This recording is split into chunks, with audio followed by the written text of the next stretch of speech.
Okay, subukan na po natin. So, sabi nga dito, successfully eliminated bacteria, new payout ratio unlocked. So, pindutin po natin itong cash out.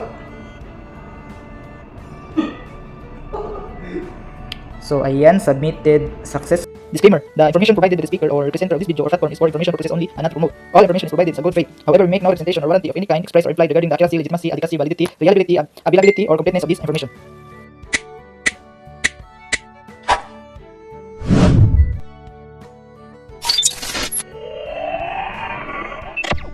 Okay, hello guys, welcome back again to our channel. For today's video ay subukan po natin na mag-withdraw dito sa green money sa color sort dahil meron na po tayong naipon dito na dito 5,540 at pwede na tayo dito maka-withdraw ng click po natin.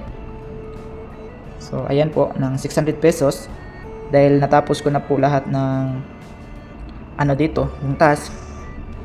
Yan, naging 100% na po siya. At yung pwede ko nang ma-withdraw dito ay itong 600 pesos.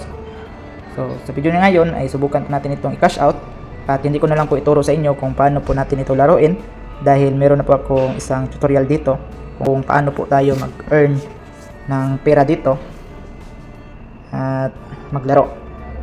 So okay, subukan na po natin. So sabi nga dito, successfully eliminated bacteria, new payout ratio unlocked. So pindutin po natin itong cash out. So ayan, submitted successfully, expected to arrive within 24 hours. Please wait patiently, you can check later in the details. So click po natin itong got it. Then kung tingnan po natin yung withdrawal history natin dito po, click po natin ito. Then itong withdrawal history. So ayan po, yung processing na po yung 600 at meron na po akong na-withdraw dito na 6 pesos at pumasok na po ito sa GCash ko. Kaya hintayin lang po natin ito ay ma-receive sa ating GCash. Then next po, subukan naman natin mag-withdraw.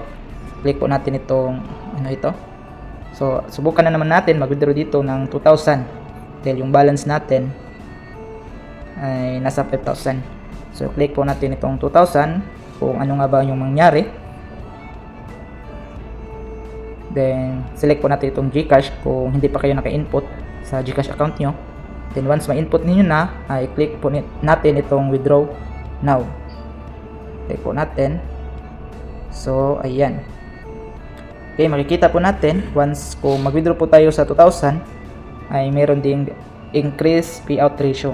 So kailangan po natin eliminate ang mga bacteria dito para lumaki yung payout amount natin. So ito po yung total or withdrawal amount na pwede natin ma-withdraw, itong 2,000 once ma-complete natin ang 100%. Pero kung hindi naman natin kaya itong 100%, pwede naman nating i-click ang cash out now. Kaso nga lang, yung ma-withdraw lang natin ay 20 pesos. Yan, click po natin itong eliminate bacteria.